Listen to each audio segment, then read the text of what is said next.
안녕하세요 여러분, 저는 머리카락입니다. 더 다른 재밌는 미스 바나스 인터뷰에 오신 것을 환영합니다. 준비됐나요? 시작할게요. 머리카락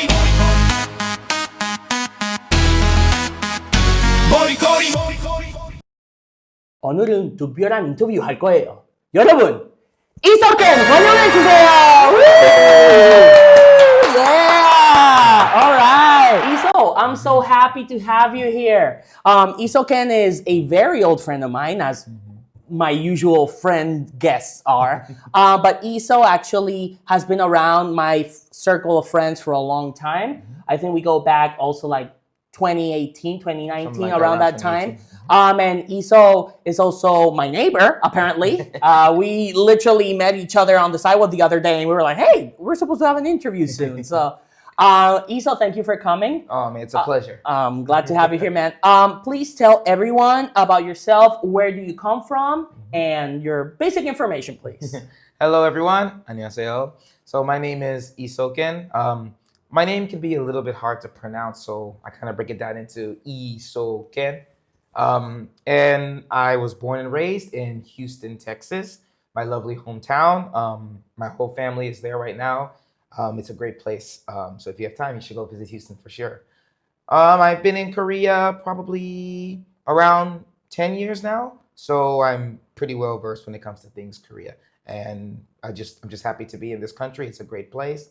And I'm just ready to stay here even longer. All right. I think we're both on that boat. I think we're in the same boat on that one. I've always wanted to ask you, I always felt out of place if I asked this, but I don't know why you're my friend, or why wouldn't I? Your name. Your name. Like, I remember the first time we have friends in common and I asked, who's that guy? Isoken. What'd you say? What's that? No, Isoken. It's like, sounds like a Street Fighter. Like, Hadouken, like something.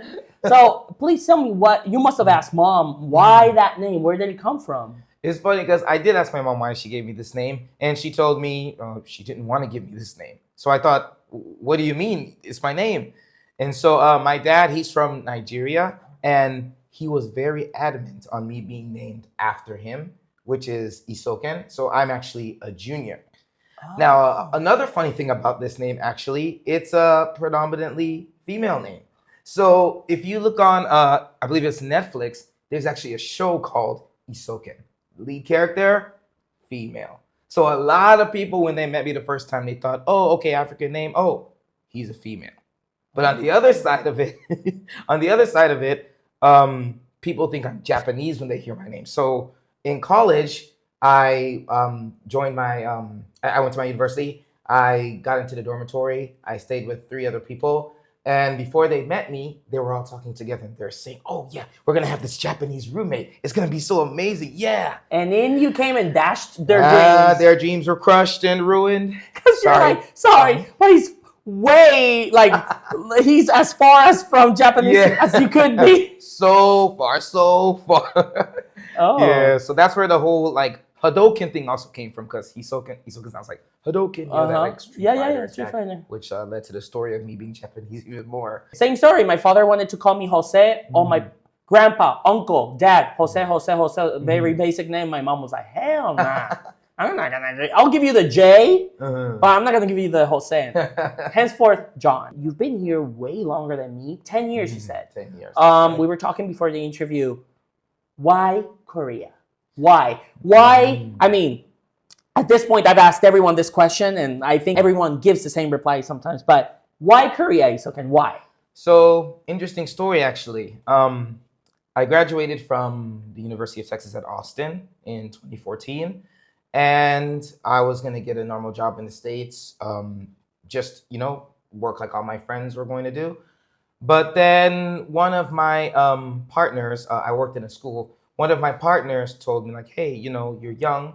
You should try to go to another country and work and get some experience and then come back. Because, I mean, you don't have much time in your future to travel probably. You'll get busier when you start a family, all of that. And she's Korean American, Gyopo, if you put it. So because of her, I got interested in Korea. And also, I was interested to just leave the States in general because honestly, I have 2 sisters. I have my mom. We live together. So lots of girls. They always bother me all the time. So I kind of needed a little break. So I thought, okay, where can I go? Somewhere pretty far just for a little break. And then I ended up in Korea, and it was the best decision of my life. So I'm very thankful to that coworker who helped me see that, outside of the United States, there's also a big world, a big place to learn, a big place to diversify yourself. So I'm forever thankful to her, and I'm in one of my favorite countries now. Following that thread, what was the first culture shock you had in Korea? As we've spoken before, everyone that comes, I come from Latin America. I was shocked by several things when I first landed here. What about you? What was that for you? Honestly, as soon as I arrived in Seoul, I thought, well, this place is really bright. There are lights everywhere. And I remember when I went back home to Texas to visit after coming here, maybe the first 6 or 7 months, Texas looked so dark. There were not as many lights. The buildings weren't as tall, not as high. So I felt a little scared, to be honest, when I went back to the States because I was used to all of the bright lights here. And also another big shock was the safety. John, like people walk around at night here. People walk around 2 a.m., 3 a.m. They go to the convenience store. Everyone says They're the not same worried. thing. Yeah, I'm telling you, like I feel so safe. Like I can't get over that feeling. I think all my guests, every time I ask this question, we all say safety. Safety. I think Koreans must have this perception like, why do they all say, then the rest of the world must be in chaos? It is. Honestly, it kind of It is, yes. That's why. So I think Koreans watching this like, this guy from Latin America, but then the USA guy, but then the German, but then why do they all say safety? Well, guys, it's because Korea is a haven of really sorts. is a haven. When you compare it danger-wise to US, Latin America, Europe, Exactly. Apparently Koreans have it good. They have it very good. And I mean, that also attributes to Koreans being some pretty nice people, caring people. They don't try to hurt anyone. They don't try to steal things. Leaving my laptop in a coffee shop unattended for 2 hours, leaving my front door open on accident for the entire day. Someone put a note on my door and said, hey, in English, your door was open, so we closed it for you. Please be careful. That would never happen in the States. That's In the one of the States, biggest your shocks. house would be empty. Oh, it's empty. Yeah, I would have walked home to nothing. No bed, no sheets, nothing. But in Korea, they helped me out. So I'm very thankful for that. So he was impressed by the same things that most foreigners are grateful for here. Exactly. Okay, and I must ask this question, it's a regular question here, as you all know. Did K-dramas or K-pop influence your decision to stay here at all? Ooh, very interesting. I watched more K-dramas and listened to more K-pop when I was in the States, actually, in high school. So I went to a predominantly Asian school. It's a magnet school in Houston, Texas. Magnet schools means it's a school where you have to apply to and they accept you based on your grades. Oh. So very small class. We probably had 110 kids. You gotta be really smart class. then. You have to be pretty smart. Your grades have to be up there. Behavior has to be good, all of that. So predominantly Asian school. Not that many Koreans were in my school, but everyone loved Korean music. Everyone loved K-drama. So I thought, okay, what is going on here? One of my friends put me on game. I watched the Korean drama, Chinese dramas too, to be honest. They love both. I watched the Korean drama, and I remember the name of that drama was called Ma Yuhi, or Which Yuhi in English. Ma Yuhi. Ma Yuhi, yes. That's a Korean drama. That's a Korean drama, yes. The star was Han Ga-in. Yeah, that's her name, Han Ga-in. She's so beautiful, by the way. I like Han Ga-in a lot. I watched that drama, and I immediately gravitated toward it. And then soon after that, I heard of some girl group called the Wonder Girls. I started listening to the Wonder Girls. They're really cool. I started listening to Big Bang. Big Bang. Yeah, I heard some nice 2 p.m. songs. I'm a big fan of 2 p.m. as well. And it just kept going from there. I just vibed with the music, resonated with the themes in the Korean dramas. Production quality was very high. And also, the Korean language, in my opinion, just sounds so smooth. It sounds beautiful. So when I hear Korean music, K-pop, when I hear ballads like K-Will songs, to me, I just feel just a happy feeling in my soul. And I also think that's what pushed me to make that decision to also come here, because my soul was just resonating with the music, the dramas, everything. Notice how Isoken talks about music in a very particular ways because Isoken is a DJ. So he's well versed in, music, and we'll get into that later on, but I just noticed that. Okay, then I had no idea you were gonna say that you actually. I thought your answer was gonna be like, nah. I heard a few songs, but I just moved here. That's awesome. All right. What does your family back in Texas think about you living in Korea? Because I know for me, no disrespect, but for me, my parents were really scared because of the time in which I came to this country. There were some political problems, and my parents, not both of them, but let's just say one of them, was very adamant in that, if you go, something terrible is going to happen to you. I wonder if that was a similar experience because US knows basically what I knew about this place back then. Exactly. So what about you? Absolutely. When I told my family I'm coming here, I remember my mom told me, son, technically the Koreas are still at war. So we have a lot of American soldiers there as well. So, I mean, do you want to die?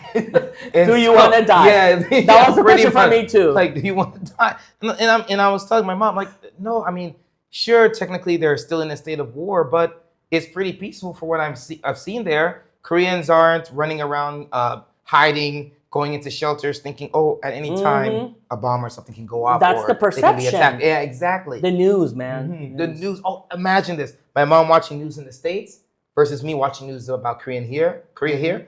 I watch it, I think, okay, interesting. To my mom, did you see this happen in Korea? All of this happened? Oh, son, you're gonna die. Because they focus on the bad. They always focus on the bad. They don't see the good, And that's why people should really get out and travel to other countries to get some perspective. My mom had no perspective until a year ago when she came to visit, actually. And she loved it? She loved it. Oh, absolutely loved it. Convenience, everything. Same. She thought the subways were just an underground world. When my parents came, my father was the same. He was like, now I get it. And I was like, there you go. See, exactly. All this time, all that worry, you see now. Exactly. Because it's like, exactly like you said, they back then, now not so much, but back then the news were really kind of really gruesome. Exactly. And they thought that they lived in a state of panic. And then you come here, you're like, is everyone okay? And they're like, we don't even know anything about the other side. Like, we're chill. We're living our lives. Like, that was very interesting to me too. Okay, so mom came around. Yes, she came around. Not fully yet. Yeah, they'll never do that. She's a little closer. Yeah. They'll never do that. But okay, what do you think that Korea does better than US in your personal opinion? Ooh, I'm not. Besides safety, not safety. Besides safety, I'm not gonna lie. That's a really good question. I'm gonna have to say they do food well here, man. I'm telling you, I love Korean food. The balances of spices. In Korea, you usually eat kind of family style. You eat barbecue together. You cook all the food together, things like that. And I just feel like, especially gochujang, gochugaru, like that mix in so many Korean dishes is so good. And you can see now that in the States too, a lot of people are starting to buy gochujang, kimchi, gochugaru. Yes. They're eating it. They've learned about it, and now so many people back in Puerto Rico, they're opening Korean restaurants. 10 years ago, you would have told me that, I'm like, what? Yeah, like, exactly. why? Now people, there's a hunger, literally, for this food. Exactly. That's awesome. And it's great. And one other thing I like that Koreans do, if you go on the streets and you look at the cars, you don't see an old beat up car anywhere. They have very strict standards. That's so true. Yeah. I never thought of that. Yeah, very clean. That's so no true. old 1997 Jeep Cherokees. Yeah. So the roads look clean. The people dress nice. It's just, I just feel like I'm always in like a fashion district no matter where I go. That's true. Even at 2 a.m. when you have to go do that late night convenience store run, they're still dressed up, and it's just a nice, clean place. That's true. That's very true. Wow. So long, I've never thought about that. The money you bring from home only takes you so far in Korea. You have to either leave or stay and work. How did you start working here? What were some of the hoops you had to go through, and where did it lead you to your current job?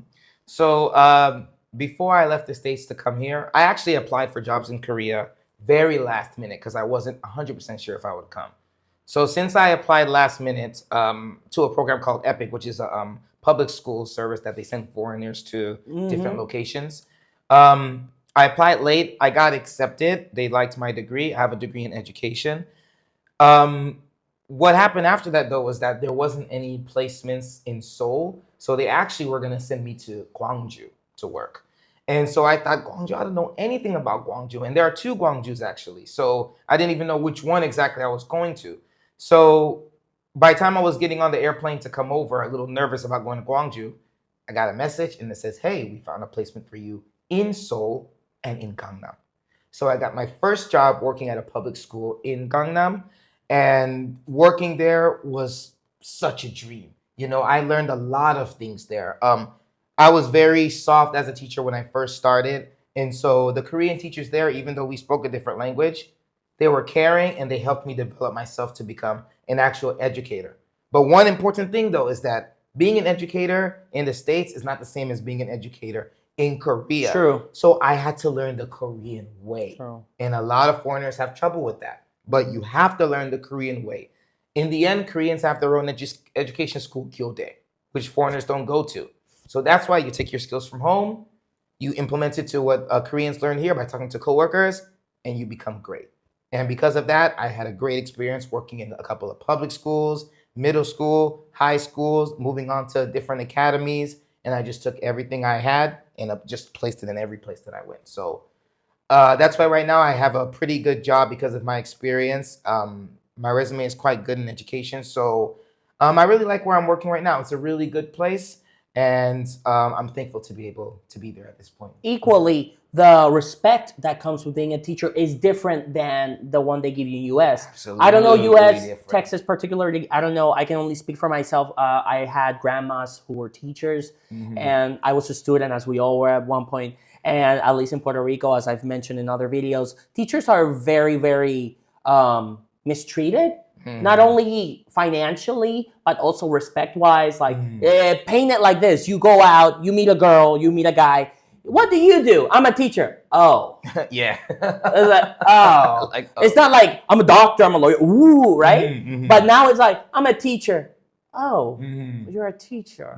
So they already know how much you make. You can't give me this lifestyle, blah, blah, blah. But in Korea, didn't you feel like that's one of the things that attracted me that I didn't know and made me garner more respect for teachers here. The respect. Oh, it's not that I want people to be submissive, right? But it's like the respect, like, oh, you're a teacher. They give teachers their due respect. Like, really do. Thanks to you, society is moving along, basically. So it's like, I'm a teacher, regardless of what age group, which is also important. If you say, back home, if you say, I'm a kinder, oh, you're a kindergarten teacher? Yeah. Great money you must make. Now, here is more like, I'm a teacher. Oh, wow. You're a teacher. You're like the foundation of society, which is true. And we didn't respect that when we were growing up. We always cursed at our teacher. He's a teacher. Who cares? But that's something that, did you feel that as well? Oh, absolutely. My first day in public school. First day I walked in the front gate. They have security guards in public schools here, elementary school and high school. So even the security guard didn't know who I was, but I walked in and he could feel that I was a teacher. And so he came out of the booth, just came to me, 안녕하십니까, like this, and bowed. At that time, I didn't really know what that meant. Yeah. But he said hello in the most polite way. That's the most formal way you could say hello. Exactly. And when I learned about it later on, what he actually said, I felt I was respected right away just walking through the gate. I didn't even leave an imprint on the school yet. And even being a foreigner, you would expect people would kind of stare at you and like say, well, who is this guy? Who's this guy coming in here? But even the students seeing me for the first time, of course, they're shocked. I'm not Korean. But then they would look at me and they would bow. 안녕하세요. Oh, 선생님, 안녕하세요. And I thought, okay, I know what 선생님 means, 안녕하세요, because of the dramas I watched in the States. So I thought, oh, they really do this here. I thought the dramas maybe kind of embellished some things a little bit, but they really looked at me with just starry eyes, like keen eyes, like, well, okay, this is our teacher. Like, we need to make sure our teacher's doing good. And even the principal showed me the utmost respect. Even invited me to dinner with her that evening. My coworkers, the utmost respect. If I needed something, they would run to get it. Not even walk or jog or anything. They would run to get it for me to make sure I was okay. My housing, everything. And on the streets, as you pointed out. Oh, hi, yes, I'm a teacher. Oh, you're a teacher. Where? Oh, I work in a 초등학교. I work in a 중학교. Whoa, 대박. Wow, 멋있다. You're really cool. They don't look down on you. They don't look down. They look up. And I just felt, yeah, this is different, you know, like that also resonated with my soul being here, because education is important and it takes a lot to be a teacher. So that hard work I put in, I felt, hey, you know, it's worth it. Like people are looking at me like I'm doing something for this society, and for that I'm very thankful. So I agree with everything you said. The respect is big. Korea does teachers well, and I'm not saying all of them, of course. There's moments and places that don't do right, but they do teachers way better than back home. And respect your teachers. Give them their due respect, because it's not easy. It's not an easy job for sure. Definitely not. Yeah. I want to take this opportunity to ask you about something that is not talked about a lot in Korea, at least in public circles. We talk it amongst friends, and I assume Koreans talk about it among friends. But as you all can tell, Isoken is black. Did I say that right? Hard to tell. Yeah, black. Can you tell? Okay. So he's black, and there's been this stereotype. I don't know if it's vanished along the years, but there was always this stereotype, and I witnessed it sometimes, that maybe Koreans were not as accepting to black people as they were to, let's say, white people, and at some point Latino people. And they would say, Korean friends of mine would say oh, he looks scary. But when you come to see, it's not because you're doing anything wrong. It's just because of how you look. And you were mentioned you were a teacher. And as you said, they showed you the due respect. And the kids might have been like, oh, in the beginning, but then they were like accepting. Outside of that, did you ever feel that difference? Like different treatment, that people were bothered by you or uncomfortable wherever you were, train, market, etc.? Very good question. Lots to say about this topic. The interesting thing is, when I first came to Korea, I went straight to my accommodation at that time, did some training, went to the school, and everyone treated me as if I were a normal person, but as a teacher, so a lot of respect. But it wasn't until I ventured outside of my area, when I learned how to take the subways and things like that, that I experienced some interesting things. Now, my first experience actually was super positive. Super, super positive. That's great. When I was on the subway, I was like standing in front of some nice Kdramas and ajushis. They look very friendly. And one lady just stood up, walked over to me, just kind of like stared at me, just touched my hair. I was like, oh. They always go for the hair. Exactly. So at that time, I thought, you're in my personal space. Like, what's going on? But I could see the look on her face. Like, she was generally just curious. Like, wow, I've never seen a foreigner like especially like me in my life. So what's going on here? So she just went up, touched me. She smiled at me. She was talking to me, patted me on the shoulder, called her friend over. Right. So they were looking at me. Like, it kind of felt like I was like in a museum or something. A zoo. It really did. A zoo attraction. Yeah, it moves. Exactly. Oh, he's a real person. Oh, but I mean, it wasn't negative. And I realized maybe a minute into the interaction that it wasn't negative. They were just actually curious. So I thought, okay, that's nice. I'm coming to experience a new part of the world. They're experiencing what it's like to even see a black guy in the flesh, So to me, that was very positive. They waved to me. They said hello. That's the only word they knew in English, but it was so interesting.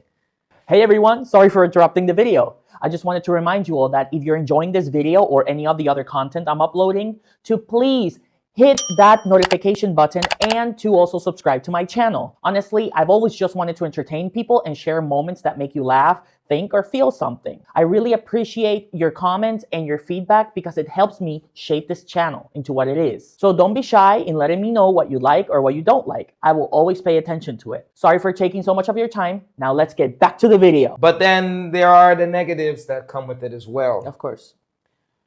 I never went out really when I was in the States.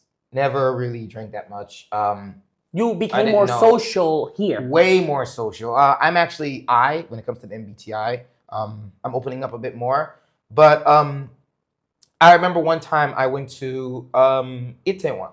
That was my first time there, or maybe second time there. I can't remember clearly. But I went to this bar, and when I walked up to the front gate, the guy just looked at me. He said, "Whoa, whoa, whoa, whoa, whoa, whoa, whoa, whoa, He said, no, and just pointed out. So I said, oh, what do you mean? I have my ID. So, I mean, why?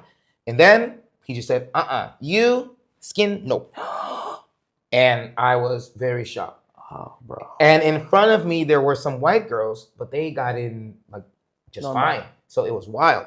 And then I remember it was on my birthday too. It wasn't my birthday. Bro. Yes, it was my birthday. And so after that, I walked out. This is going to sound really bad, but I swear to you, the security guard looked at me and he just said a certain word that you should not say to a black person. He said it. Nah. And I'm generally a more calm person. I don't get hot easily, like wanting to do anything negative. But when I heard that, I asked him, wait, what did you say again? And he looked me straight in the eye. And he said, he said in English? In English, with a smile on his face. With a smile. It was the most mischievous smile I've seen in my life. That was the one time I lost it. I'll be honest with you. So I went up to him and I pinned him against the wall. And I told him, hey, say it again. Say it again. And he was still looking at me with that mischievous smile. Oh, what an evil guy. It was evil. Oh, dude, that was the first time I felt like my soul kind of leaving my body. You surprised yourself because you're like, why would I? Yeah. Exactly. And it was on my birthday. All my friends are there. And I just felt embarrassed. Like, is something wrong with me? Like, but those kind of negative experiences, they don't happen, honestly, seldom, to be honest. But I think one of the big reasons why it doesn't happen as often as it does with others is because I really do my best to put myself into the whole Korean community. Like, they all say, like, Wuri Nara, Wuri Oma, Wuri Appa, things like that. I'm in Korea. I need to put myself a part of that Wuri, and that means understanding the culture, understanding that, people can be afraid of me. They've never seen anyone like me before. That's okay. So then I have to make an effort to show I'm a normal person as well. I'm a human being as well. And that's where it ties in with kids and education. I go out of my way, especially younger kids, to like talk, be friendly, give a high five, tell them they're adorable, just things like that to make them feel, oh, okay, he's a different person. He's not Korean. Hey, but this is Woody Nara, and he can be part of that Woody as well. So that's my goal, to make everyone comfortable to know that, I'm a human too, and I respect this country. I respect the culture, and I want to be part of it as well. So if it takes people being a little afraid of me at first, and me like proving that, I'm a normal person as well, I'm a human as well, then, that's okay. And after this boom of so many foreigners coming now, do you feel, has it happened since? Anything like that? Honestly, no. There are a lot of foreigners here, as they're you just said. used to us now. Yeah, they're used to it. Yeah, so like 10 years ago, it was very different. Yeah. Now, since there are a lot of foreigners, especially in Seoul, it's, it's okay. When you go to the countryside, though, that's a little different. They don't have that much exposure to as Seoul. Everyone comes here. Like, exactly. So. Makes sense. Okay, thank you for sharing that. Wow. Did you feel that Koreans ever had a misconception about you because you're from America? Because I get that a lot. I remember there was a situation in which, I don't remember, we were going to a club or something, and an American had the week before had done something in the club, so they literally banned Americans from the club because of that one guy. Do you feel Koreans treat you differently as an American? So I do think yes, to some degree. I went to Daegu, and I went to this it was a pocha actually with some friends, and at that pocha, when I was going in, they told me I can't come in, and the guy said no Americans. So I looked at the door of the pocha, and there was like ID cards there. The first ID was like the typical yellow Korean ID card, and there was like a check mark next to it. And then it had a foreign ID card, and I remember it had Texas on it as well, so that was interesting to me. So it was a Texas ID card, yeah, but the name on it was like Hong Gil-dong or something. They didn't put anyone's real face. And then there was like an X, so no foreigners. And honestly, some foreigner probably went and did something they shouldn't do, because that does happen sometimes. And to be honest, Jen, that makes me so frustrated, because as a foreigner coming to this country, or going to any other country, I mean, you have to respect what they have. You have to be mindful of what you're doing, your behavior. Just because you're on vacation doesn't mean you have to be acting up, you know, and ruining it for everybody. Because there has to be a reason why they put that X on the ID card. There has to be. And if there wasn't, then wow, that was very racist. Yeah, very racist. Yeah, I would like to think that's not the reason, because more times than none, I've heard that some foreigners do something that they shouldn't do. Yeah. So those are the foreigners who don't want to become of the woody. They just want to, like, do and they misrepresent us. They ruin it for the rest of us. They ruin because they come and they go, but we stay. Yeah, exactly. But we look like them, so it's like, oh no, you're the same. Exactly. Which just reminds me of something.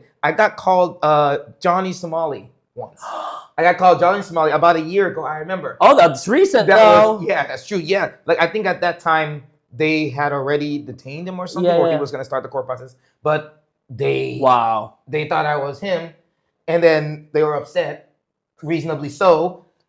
And so, like, that's what I mean by foreigners coming and ruining, you know, different countries.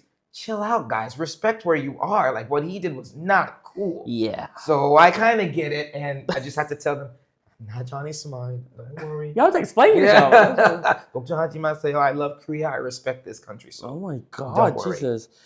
I asked you what you loved about being in Korea, but, you know, as typical foreigners, we always get homesick sometimes. What is something that you miss from Texas, from back home, that you haven't been able to find here besides your family?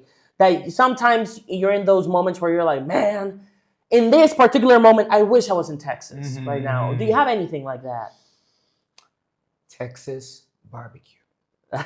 Texas barbecue is one thing that I miss, especially around the when there are special holidays like the 4th of July. I just want to have a big bowl of barbecue. What's your spread? What's your spread look like? Okay, first of all, you have to have some rolls. The rolls have to have butter, not the sweet butter, by the way. You have to have some nice, slow cooked, more than 15 hours cooked brisket. You have to have brisket. Brisket is the #1 staple in Texas, I feel. You have to have brisket. You also need to have ribs on the side of that. You have to have some mashed potatoes. And you also have to have corn. And the corn needs to have cheese mixed in it and in a cup. It just hits different when it's in a cup. For some reason, it hits different. I'm hungry now. Oh, bro, I'm telling you. Oh, it's so good. I miss it so much. There are some Texas barbecue-ish places here. Have you tried? I have tried. And I do respect Koreans for trying to, like, you know, make Thank you for trying. Nice try. I really do. Because it does, like, hit home when I go to those places and have it. It's not exactly the same, but it does its job. But I do like that Koreans are open to learning how to make food from other countries to make foreigners feel at home. Of course, of course. Or even to give Koreans a little perspective on what goes on outside of Korea. That's right. So honestly, I really appreciate that when I see a nice Texas barbecue restaurant. I kind of miss cruising down the street, just driving 3-4 hours. You know, you don't have a car here. No, I don't have a car here. I mean, it's honestly, I feel like it's more inconvenient to have a car. Agree. The parking, everything, you pay a lot of money for parking. Agree. It's 100%. 100%. Man. And lots of apartments or office hotels, wherever you're staying, the parking garage is not that big, so everyone can't have a car. Traffic after 4 p.m., like from 4 to like 7:30ish, it's just hard to drive. The subway system's great. That's all we need. And I believe there are inconveniences of not having a car. For example, once you have a family, you on a road trip, then of course, like, you can get there by bus or whatever, but it's more convenient to have a car, right? You just put your stuff in and you go. But I agree with you. Like, having a car is more inconvenient than like actually helping us. Absolutely. What would you tell people who are looking forward to doing what we did and moving to Korea or establishing a life here? Because as I mentioned before, this big boom from the 2020 BTS craze has continued on. And so many foreigners are like literally coming here and staying here. What would you tell them to bring or have or be prepared for mentally once they come here? I think the biggest thing is, if you see anything related to Kakao, anything related to Naver, whatever it is, download it.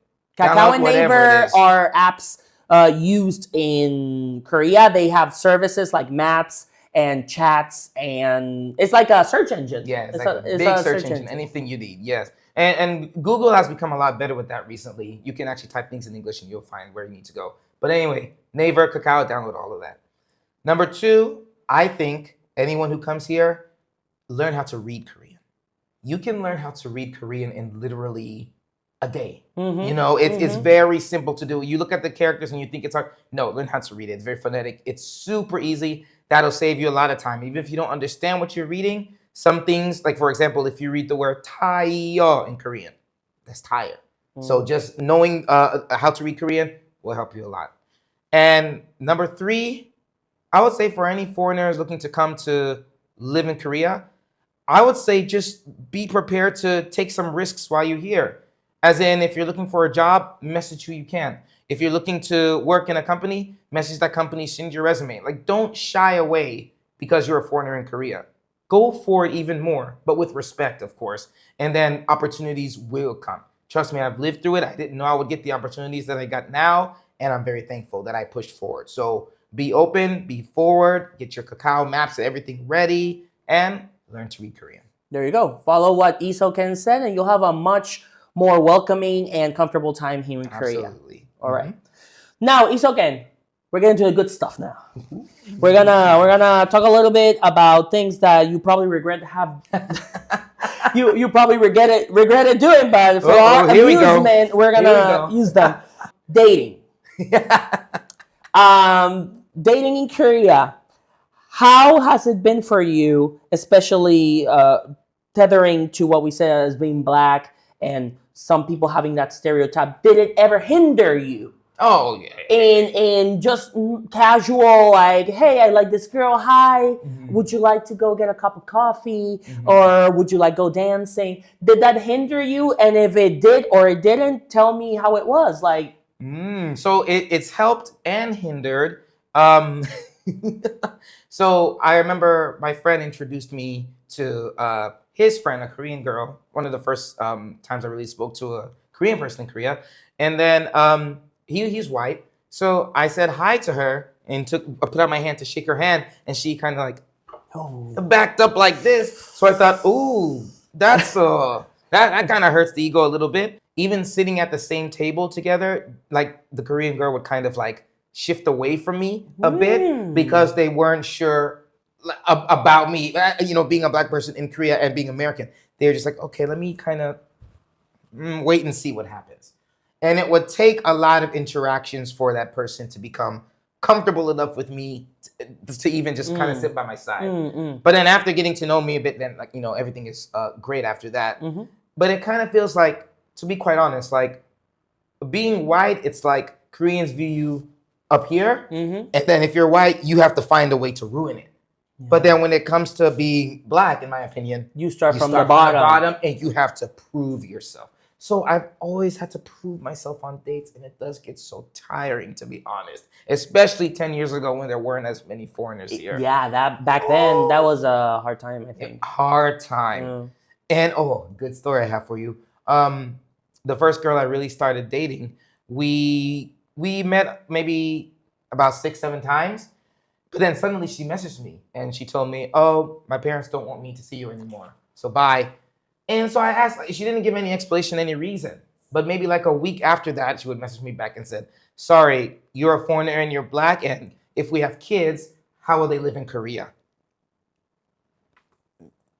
That was a big ouch. Like, I felt, is there something wrong with my skin or something like that? I hear this and I'm what? So they went as far as to think, wait, in the future, our kids might be mixed. So they're gonna have problems. Man, I mean, thank God that's changed a bit. It has changed a bit, yeah. I mean, I'm sure there's still people who unfortunately carry that mentality, but as I said, I believe it's been distilled. It's been it's not like that anymore. Thank God. Oh my God. Okay. That's why I can stay here, because I can see that people are changing, and it's getting a lot better. So I'm comfortable now. I don't really have to worry about it as much now. In certain areas, like in the countryside, maybe some spots in Gangnam, still have to worry, but generally it's okay. What things did you ever experience in a date or in dates in a matter of years that you were surprised by, unexpected, weird experiences? You were like, what's going on here? Like, I've never had a date like this that either maybe freaked you out or not necessarily freaked you out, but just like, left an impression on One person one time. No, this actually happened a couple of times. We're on the date. We had just met, and pretty much a couple people just said, "Oh yeah, you know jungle fever." Jungle fever? Oh, I have jungle fever. Like this. Like they just love black guys. These are Koreans, right? Korean ladies, right? Korean ladies, pure Koreans who barely speak any English. We're communicating mostly in Korean, and they say they had jungle fever. jungle fever. I hadn't even really known that was a term, to be honest. You know, as an American, like no one's ever said that to me before. But why jungle? Because they think I'm from Africa. They don't really think I'm American, to be honest. Like as soon as they look at me, I'm so sorry. Africa. That was shocking. Have you noticed any particular red flags dating in Korea? One, as I mentioned before, if anyone tells me they like black guys, I'm done.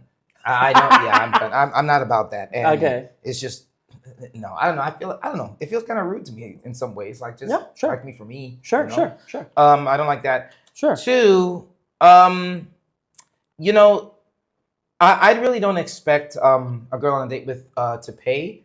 But if there's like no mention of it at all, like for example, oh okay, I'll pay this. No, I will say no, I'm gonna take care of it. I'm gonna take care of it. But when it has that feeling of it's expected you're going to do it, then I feel kind of strange because the girls that the best girls that I have met have been the girls that have even gone to secretly play because they value their time with me. And then I feel bad when they pay though because I do want to pay. But when they do that, I feel like they kind of respect me a little more and they actually like me. But then when they just expect me to kind of do it, it's like, oh, you could like me, you could not. You might want a free meal. Because one person did tell me she went on a lot of dates because, you know, she can eat for free, you know, and there's no obligation to like see the guy again or whatever.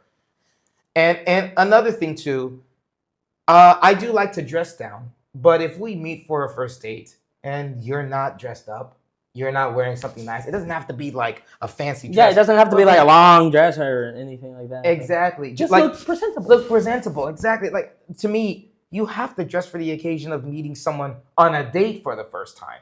Some Koreans, in my opinion, assume that since I'm American, you know, it's okay to dress down. They don't have to like put on makeup interesting. and all of that. I've experienced that a couple times. But to me, I'm like, no, that means you're kind of not treating me the same way you would treat a Korean guy. Where in Korea, if you're gonna dress up on that date, I want to see you dressed up too, and I'm gonna dress up for you as well. Right. To me, that's a respect thing. Like I'm gonna show you I'm putting in my effort to at least try to see what's gonna happen. Of course. Yeah. Red flag. Like first date, try to look good. Look good, right? Exactly. And then afterwards, if you feel comfortable, then you can kind of take more liberties with the outfit, I guess. Exactly. So for those people who want to go after Iso, now you know, come looking your best, okay? Please. Well, Iso, now it's time for the final question. Here we go. All right. From all the foreigners you've met in Korea, what category do I fit into, Isoken? You fit into the category of foreigners that have a lot of respect and a lot of commitment and a lot of willingness to get, how can I put it? I would say a lot of foreigners come here just to have a good time, come to party, they come to drink, they kind of do all those kind of things. But you make an effort to connect with the people that you talk to. So I've never really seen you have a random interaction that's not meaningful or negative. So like, for example, us doing this interview now, you know, you reached out to me and this is an amazing experience. We can talk about things Korea. And that means you also want to learn more about what's happening in Korea as well. And so I feel like whoever gets the opportunity to meet Jan, you're going to be up for a meaningful conversation. You're going to find someone who's a great listener. You're going to find someone who respects the culture and respects this place. So as I mentioned the whole Woody thing before, I do feel like you are in that category as well, where you want to be part of Korean society and introduce the world to Korea and you learn more about this country. Wow, Isoken gets A++ on that answer. I mean, yeah, that's a good one. That's one for the books. Isoken, please, can you tell the people how this experience was for you? Ooh, I was a bit nervous at first when the cameras came out.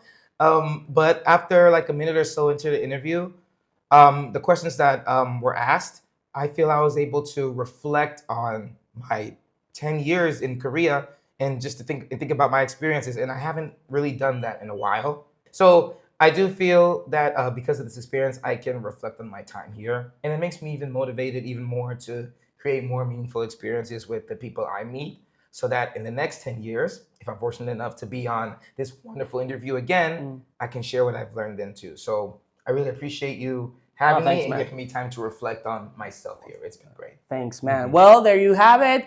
Isoken, I hope you come back. Isoken is a DJ. I will be putting an ID over here somewhere in the video so you can all follow Isoken and see all the amazing things he does.